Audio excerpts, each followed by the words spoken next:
খেজুর বাগান এখনো আছে। প্রত্যেক বাগানগুলা নষ্ট হয়ে যায়, আবার কয়েকদিন পর বাগান আবার লাগাইতে হয়। তো সালমান ফার্সির বাগান কেন নষ্ট হয় না? কেন সালমান ফার্সির বাগানটা এখনো আছে? কেন সালমান ফার্সির বাগান সবচেয়ে বেশি এখনো ফল ধরে, এখনো সুস্বাদু, এখনো সুখাদ্য, এখনো সবচেয়ে ভালো, সবচেয়ে বেশি কেন ধরে সালমান ফার্সি? সালমান ফার্সি কে? সালমান ফার্সি কে? উনি কে?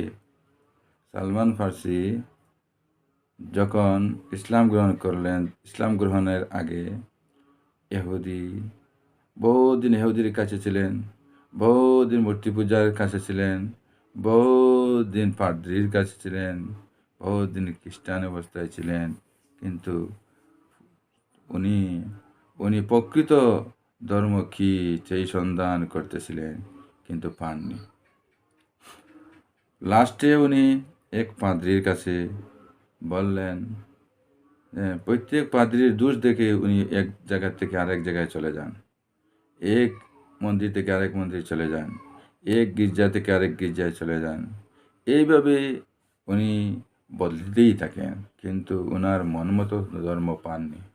লাস্টে এক পাদ্রির কাছে উনি বললেন, আমি আসলে আমি প্রকৃত ধর্ম কী জিনিস সেটা খুঁজতেছি, প্রকৃত ধর্ম খুঁজতেছি, সেই জন্যই আমি আপনার এখানে এসেছিলাম, কিন্তু আমি আমি পাইনি।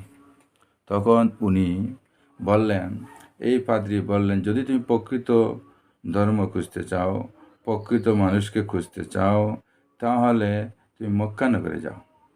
মক্কানগরে গিয়ে দেখো, মক্কানগরে গিয়ে দেখো এমন একজন ব্যক্তি আসবে, এমন একজন ব্যক্তিকে মিলবে, যে ব্যক্তি যে ব্যক্তি আপনার সৎকার এই ব্যক্তিকে মিলবে। এমন একজন ব্যক্তি আছে, ওনার সাথে সহচর তাকিও, তখন তুমি পেয়ে যাবে। তখন সালমান ফার্সি রাজিয়াল্লাহ তাআলা আনহু বললেন যে, উনাকে আমি কীভাবে চিনব? তখন এই পাদ্রী বলল, ওনাকে আপনি চিনবেন, প্রথমে ওনাকে আপনি সদকার মাল দিবেন, উনি সদকার গ্রহণ করবেন না। উনি অন্যকে দিয়ে দিবেন, উনি সদকার মাল গ্রহণ করবে না। তারপরে ওনাকে হাদিয়া স্বরূপ দান করবেন, দেখবেন হাদিয়া উনি খেয়েছেন, আর সাথীদেরকেও খাওয়াইছেন, আপনাকেও খাওয়াইবেন, অর্থাৎ হাদিয়া গ্রহণ করবেন। 3 নম্বর, ওনার পিঠের মধ্যে একটা মোহর আছে, একটি গোস্তের টুকরা একটু উষা আছে, মোহরে নবুয়ত বলা হয় সেটা, একটু উষা জায়গাটা আছে, সেখানে একটু রুম আছে, সেখানে নাম আছে মুহাম্মদ সাল্লাল্লাহু আলাইহি সাল্লাম। এইটা দিকেই তুমি চিনবে। তখন সালমান ফার্সি রাদিয়াল্লাহু তাআলা আনহু বললেন, তাহলে আমি রওনা দেই। তখন উনি যখন রওনা দিলেন, সালমান ফার্সি রাদিয়াল্লাহু তাআলা আনহু খেজুর একটু নিয়ে উনি যখন রওনা দিলেন পথিমধ্যে মক্কাতে এসে শুনতে পেলেন যে মদিনাতে চলে গেছে, একজন ভালো মানুষ আছে, মদিনাতে চলে গেছে। তার কথা মানুষ মানতেছে, তার কথা মানুষে খুব বেশি মানতেছে, সে মক্কা ছেড়ে মদিনাতে চলে গেছে। তখন সালমান ফার্সি রাদিয়াল্লাহু তাআলা আনহু মক্কা থেকে মদিনায় রওনা দিলেন। সেখানে প্রতিমধ্যে ডাকাতের দল তাকে ধরে নিয়ে একজন জমিদারের কাছে বিক্রি করে দিল। ওই জমিদার তাকে নিয়ে কাজ করাইতো, খেজুর গাছের সাফা করাইতো, কাজ করাইতো।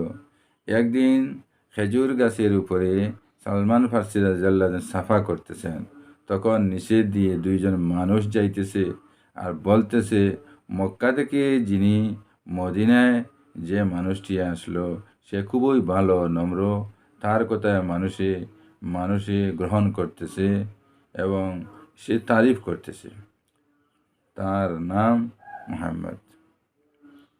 দেখেন, তখন উনি উপর থেকে দেখতেছেন, এই 2 মানুষের কথা শুনতেছেন, এবং শুনেই তার মনে যেন কি হয়ে গেল যে মক্কা থেকে মদিনায় চলে গেছেন।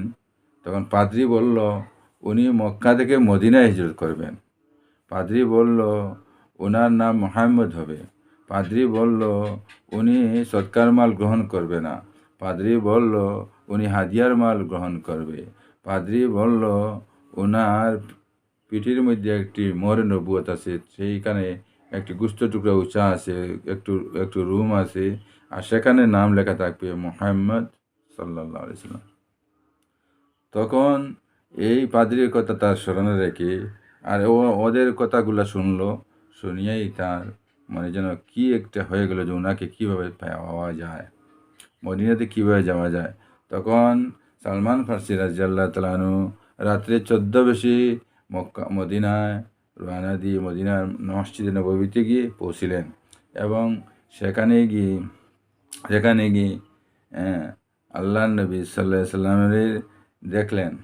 আল্লাহ নবী সাল্লাল্লাহু আলাইহি সাল্লামের সামনে একটু খাজুর পেশ করলেন, বললেন, থাকলেন সেখানে 3 দিন। সালমান ফার্সি রাদিয়াল্লাহু তাআলা আনহু সেখানে 3 দিন থাকলেন। প্রথম দিন একটু খাজুর উনাকে নবীজির সামনে নিয়ে পেশ করলেন। নবীজি বলে, কী জিনিস এটা? এটা আপনার জন্য সদকা। তখন নবীজি বললেন, অন্য সাহাবীদেরকে বললেন, তোমরা খাও, আমি সদকার মাল খাইতে পারি না। তখন উনি সঙ্গে সঙ্গে আর মনে হইল যে একটি হয়ে গেল, সদকার মাল তো খান না, একটা তো প্রমাণ হয়ে গেল। পরের দিন আবার খাজুর নিয়ে ওনার সামনে পেশ করলেন আর বললেন, ইয়ে নেন। উনি বললেন, কি এটা? এটা হাদিয়া, আপনার জন্য এটা হাদিয়া। তখন আল্লাহ নবী সাল্লাল্লাহু আলাইহি সাল্লাম হাদিয়া খেজুরটি নিজে খাইলেন এবং সাহাবীদেরকে দিলেন এবং সালমান ফার্সির কেউ দিলেন, বলেন খান। সেটাও সালমান ফার্সি রাদিয়াল্লাহু তাআলা আনহু দেখলেন, সেটাও তো মিলে গেল। 3 নম্বরটা ওনার চিন্তাধারা রইল যে কীরকম আমি এই মোহরে নবুয়তটা দেখব। তখন একদিন তখন দেখলেন সালমান ফার্সি রাদিয়াল্লাহু তাআলা আনহু একটু উকি মারতেছে, একটু উপরে উৎসাহ হয়ে যে নবীজির কীরকম দেখা যায় একটু চেষ্টা করতেছেন। নবীজির পিঠের মোহরে নবুয়ত কীভাবে দেখা যায় সেই চেষ্টার মধ্যে লাগে একটু উপরের দিকে চেয়েছেন। তখন আল্লাহ নবী সাল্লাল্লাহু আলাইহি সাল্লাম তার উপর থেকে কাপড়টি একটু উপরে দিয়ে সরাইলেন যাতে উনি ভালোভাবে দেখতে পারে। তখন উনি দেখলো মোহরে নবুয়ত নবীজির এখানে লেখা আছে।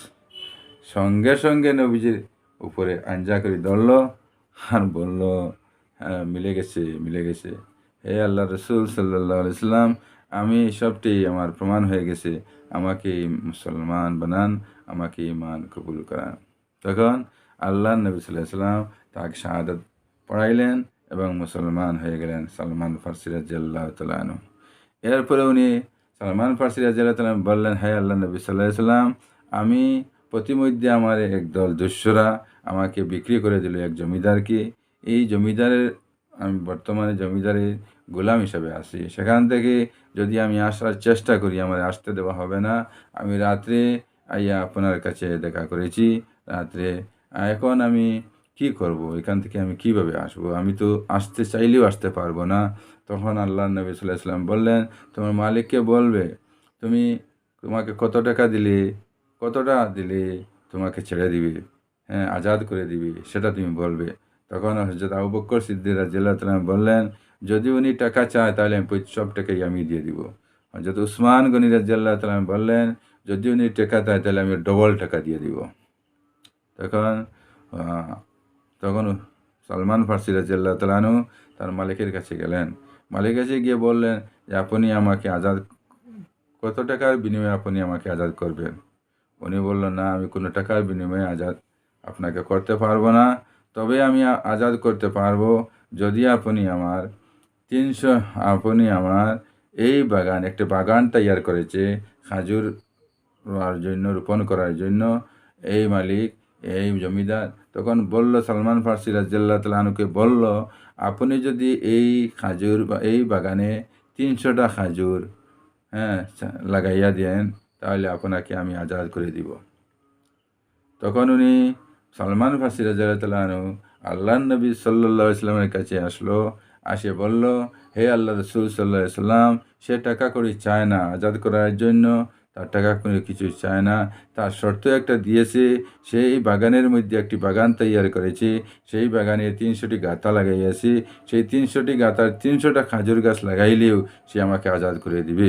তখন আল্লাহর নবী সাল্লাল্লাহু আলাইহি সাল্লাম বললেন, হে সাহাবারা, তোমরা যে যেটা পারো খাজুরের চারা রোপণ করো।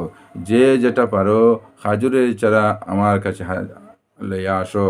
যে যেটা পারো কাল সকালে আমি খাজুরের চারা নিয়ে সেখানে গিয়ে রোপণ করে আমি সালমান ফার্সিকে আজাদ করে নিয়ে আসবো। তখন প্রত্যেকে এই চারা কেউ 10টা 20টা 30টা ওইভাবে চারা আনলো। আর সকালে নিয়ে আসা হলো। আসার পরে আল্লাহ নবী সাল্লাল্লাহু আলাইহি ওয়াসাল্লাম দেখলেন পুরা ৩০০টাই চারা, একটা না ফাজিল আছে, একটা না বেশি আছে, একটা না কম আছে। ৩০০টি চারার জরুরত, ৩০০টিই চারা আসছে। তখন আল্লাহ নবী সাল্লাল্লাহু আলাইহি ওয়াসাল্লাম সেই চারা ৩০০টি নিয়ে সেই বাগানে নিয়ে গেলেন সাহাবা কেরামদের সাথে নিয়ে, আর বললেন তোমরাও রোপণ করো, আমিও এখানে রোপণ করি। আল্লাহ নবী সাল্লাল্লাহু আলাইহি ওয়াসাল্লাম ৩০০টার মধ্যে ১০০টি চারা উনি নিজ হাতে রোপণ করলেন। আর ২০০টি চারা বাকি সাহাবায়ে কেরাম ও সালমান ফার্সি রাদিয়াল্লাহু তাআলা আনহু সহ প্রত্যেকেই ২০০টি চারা লাগাইয়াছে, আর নবীজি ১০০টি চারা লাগাইয়াছেন। আজ সেই ২০০টি চারা নষ্ট হয়ে গেছে, কিন্তু আল্লাহ নবী সাল্লাল্লাহু আলাইহি ওয়াসাল্লামের হাতের হাত মুবারকের লাগানোর যে রোপণের যে চারা, সেই চারা ১০০টা এখনও যেইভাবে ছিল সেইভাবে, তখন যেইভাবে ছিল এখনও সেইভাবে আছে। ওই চারা ১০০টা এখনও আছে, এবং ফসল সবচেয়ে বেশি ওই চারায় ফসল ধরে। এই চারাই সবচেয়ে সুস্বাদু, সবচেয়ে মিষ্টি, সবচেয়ে ভালো। এটা এই চারার মধ্যে এই ১০০টা গাছ বাগান, সালমান ফার্সির বাগান, এই সবচেয়ে দামি। আস্থা পৃথিবীর মধ্যে এই আল্লাহ নবী সাল্লাল্লাহু আলাইহি ওয়াসাল্লামের হাত মুবারকের রোপণ করা এই চারা যেটা ছিল সেইটাই এখনও আস্থা পৃথিবীর মধ্যে সালমান ফার্সির এইটা মানুষ খেজুর খাইতে আছে, মানুষে সুস্বাদু হিসাবে গ্রহণ করতেছে, এখনও পর্যন্ত আছে। আল্লাহ নবী সাল্লাল্লাহু আলাইহি ওয়াসাল্লামের এই বরকত, হাতের বরকতের সহায় আল্লাহ তাআলা এগু এখনও রাখেছেন। আমার মনে হয় কিয়ামত অবধি পর্যন্ত এটাই থাকবে, এই চারাগুলোও থাকবে। আল্লাহ নবী সাল্লাল্লাহু আলাইহি ওয়াসাল্লামের এত এত যেন আল্লাহ তাআলা বরকত রেখেছেন, এত এত ইজ্জত রেখেছেন, এত সব কারণ কি? আল্লাহ নবী সাল্লাল্লাহু আলাইহি ওয়াসাল্লাম শ্রেষ্ঠ নবী, সমস্ত নবীদের সর্দার। আল্লাহ নবী সাল্লাল্লাহু আলাইহি ওয়াসাল্লাম আল্লাহ তাআলার মাহবুব পিয়ারা বান্দা, সবচেয়ে পিয়ারা বান্দা। উনার যে আমরা উম্মত হয়েছি আমাদের গৌরব। আল্লাহ নবী সাল্লাল্লাহু আলাইহি ওয়াসাল্লামের উম্মত হতে পেরেছি আমাদের গৌরব।